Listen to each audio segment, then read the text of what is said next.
Submarines may be a mainstay in modern naval fleets, so it can be hard to imagine one of these underwater marvels during the time of the American Civil War. Yet CSS Hunley demonstrated the advantages and disadvantages of undersea warfare as far back as 1860 by being the first submarine in history to sink an enemy ship. However, the Confederate craft stands as an example of early submarine technology for its failures as much as its successes. So how exactly did the Hunley finally sink? And what bold developments in technology were a result of its brave and multiple sacrifices? Let's examine the historical impact of this latest development in maritime battles by looking first at the lives of the men responsible for it. James McClintock's biography as history's leading submarine inventor is as shrouded in mystery as much as it is by lies, half-truths, and facts. Some legends say that the man who lived designing the first submarine, and later died designing the first submarine, was a double agent of Queen Victoria. But what does seem to be clearly evidenced through census documents is that the young steamboat captain had talents in engineering. So much so that when he was trapped in Ohio at the outbreak of the Civil War, he began working on various technology. His work got the attention of one Horace Lawson Hunley, a financier whose namesake would end up on the third submarine that McClintock and his team would be commissioned to make. Alongside this, the United States Navy was also constructing its first submarine, the USS Alligator. So the race was on to be the first to get a working craft underwater. The first two of Hunley's funded designs were the Pioneer and American Diver, but both would ultimately fail in tests. The Pioneer would eventually be abandoned, while the American Diver sank to the bottom of Mobile Bay in the Gulf of Mexico. The third time, lucky seemed to be the charm, especially as the Confederate States Army supported Hunley's enterprise and oversaw the development. The American Diver may have perished, but it proved that there was something to the idea. By now, McClintock's various designs had gone through revisions, trial and error, and multiple tests. Steam power and electricity were tried, but when it came Hunley, manpower was the go-to engine. A crew of 8 would be needed to operate the 40-foot-long craft, 1 to steer and 7 to turn the hand crank that powered the propeller. This produced a horsepower of 3.5, which is nothing compared to today, but at the time meant this sleek, modern-looking craft could glide through the waters at impressive speeds. But that was just the start of the cutting-edge technology. Each end of the vessel was equipped with ballast tanks that could increase or decrease their buoyancy by flooding valves or using hand pumps. There was even the possibility of unscrewing these tanks, demonstrating an attempt to balance daring, bold weapons with protecting the crew. One oversight, though, was the watertight hatches, which were bigger than original estimates, but still only measured 16.5 inches. Getting in and out would be hard, especially in a life-or-death situation. Following a successful demonstration in July 1863, the submarine was shipped by rail to Charleston, South Carolina, where it arrived on 12th August that year and was promptly seized by the Confederate Army to operate as one of their vessels, despite never being officially commissioned into service. However, just a few days later, that decision would be tainted with as much success as misfortune. 29th August 1853. Hunley's new crew prepared for a test drive, but unfortunately, Lieutenant Payne accidentally tangled himself on machinery when he stepped on the lever which controlled the submarine diving planes as she was running on the surface. The simple error caused Hunley to dive with one of her hatches still open. Water immediately flooded in. Payne was able to escape with 2 others, but the 5 remaining crewmen all drowned. The loss of life would become a recurring theme in Hunley's lifespan, but at the time the Confederate Army brushed it off and the repaired ship was given a new crew. Then on 15th October 1863, the Hunley was performing a mock attack for training purposes.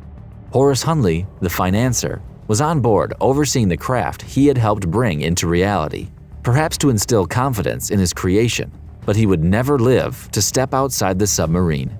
The vessel failed to surface. Was this human error once more? It seemed to be as if there were no survivors on its second official naval voyage. All 8 crewmen died. But in the same way that the third time was the charm for the design, it would be the same for its missions. Come February of next year, the Hunley would finally make history. The USS Houstonic was one of many Union ships prowling the waters of Charleston. This night seemed like any other from the months they had spent blockading the rebel port. As expected, the night would be punctuated with the sounds of artillery, or perhaps the vessel anchored 5 miles off the coast would engage with a small Confederate craft trying to sneak up on them. But officer of the deck John Crosby knew something would be different when he saw something in the moonlight. It looked like a porpoise coming to the surface to blow. How was he to know that this was in fact a brand new invention which had spent hours traveling to stick a torpedo onto its ship's hull? Though Crosby had altered the quartermaster, the object had disappeared. When they did see it again, and could see it was a strange vessel, they ran to their battle stations. The USS Houstonic was a 1,240 long-ton vessel carrying 12 large cannons, but it had a blind spot. The cannons couldn't fire broadside, so sailors had to use small arms against the Hunley. It was in vain though, as the crew of the Hunley had already embedded their spar torpedo, a bomb at the end of a long pole with a barbed spear to stick into wooden hulls. Then the fuse was lit. Within moments, the detonated bomb would sink the Union's craft, and thus the Hunley made history with the world's first sinking of an enemy ship by submarine. Yet most men of the USS Houstonic would survive. Only 5 men sunk to the waters with the ship. Yet all 8 men of the Hunley would die. When the Hunley did not return to base, the most obvious conclusion was that the close proximity to the torpedo had damaged the Hunley's hull, and the men probably drowned trying to escape, assumed they hadn't been blown to smithereens. However, this mystery could only be solved when the wreckage was discovered a century later. All this time, the vessel had been laying in only 30 feet of water, just 4 miles offshore. Yet it wasn't until 1995 that preservationists from the National Underwater and Marine Agency, NUMA, discovered the long-lost wreck, although the fragile Hunley was safely recovered in 2000. What was discovered by the Warren Laish Conservation Center, a high-tech lab specifically designed to conserve the vessel, was that the submarine was a time capsule. Not only did it contain plentiful artifacts of the Civil War era, it still held the bodies of the crew. Yet despite the previously held theories of drowning, the bodies were found at their posts. There was no indication that the men had tried to escape at all. It was like they had been froze in time. So how did they die? It took researchers at Duke University to come up with an answer in 2017. What was concluded was that the torpedo that sunk the USS Houstonic produced such a shock wave that it ruptured the blood vessels in the men's lungs all at once.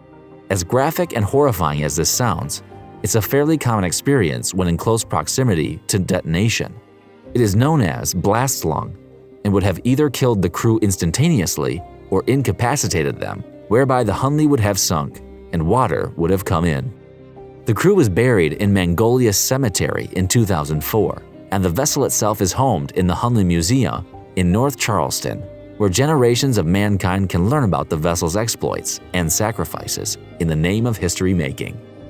But was the repeated failures of the Hunley proof that technology wasn't ready? Or does the calamitous defeat of the USS Houstonic prove that Hunley and the inventors were ahead of their time? Let us know in the comments. If you'd like to see more videos on the history of naval technology, then leave a like to let us know. Be sure to share this video with any history buff, and don't forget to subscribe to get our latest video. Thanks for watching.